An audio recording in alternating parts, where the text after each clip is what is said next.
नमस्कार बंधुरा care recipe बक्से सकलके स्वागत। आज आमी शेयर करब एक हेल्दी ब्रेकफास्ट।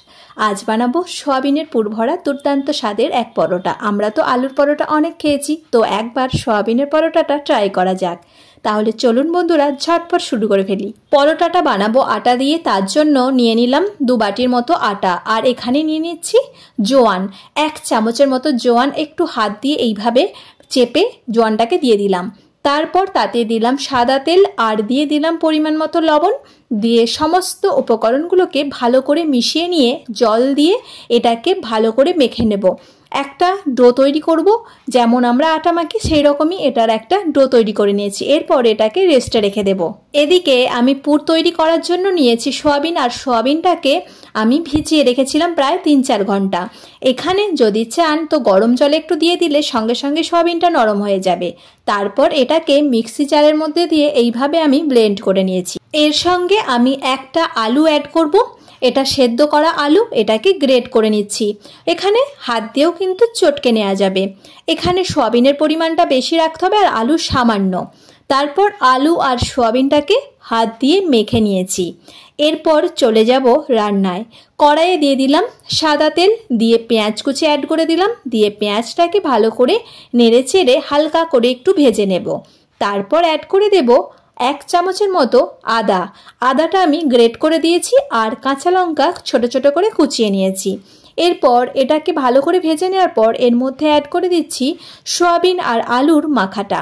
সোয়াবিন আলুর মাখাটা দিয়ে ওটার সঙ্গে পেঁয়াজের সঙ্গে ভালো করে কিন্তু নেড়ে মিশিয়ে নিতে হবে আর একটু সময় দিয়ে এটাকে নেড়ে ছেড়ে নিতে হবে। এখানে ঝালটা যে যার পছন্দ মতো দিয়ে দিতে পারেন।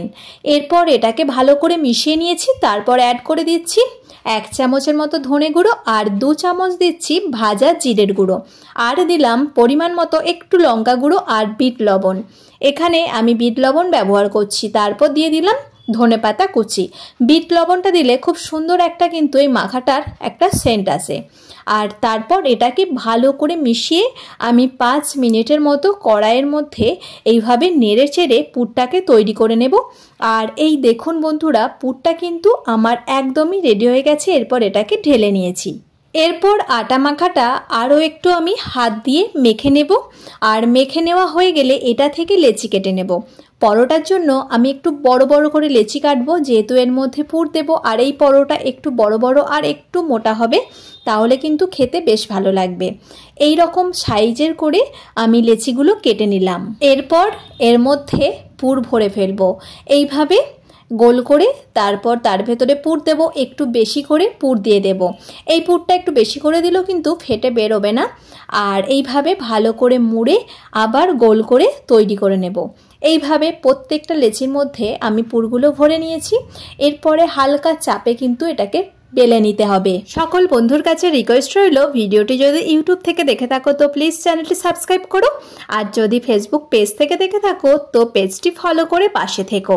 এরপর ওপর থেকে আমি একটু ধনেপাতা কুচি ছড়িয়ে দিলাম দেখতে সুন্দর লাগার জন্য। তারপরে আরও একটু চাপ দিয়ে বেলে নিলাম।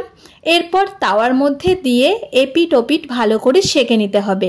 আমি এখানে অল্প তেলে পরোটাটা করব, তাই তেল ব্রাশ করে দিচ্ছি।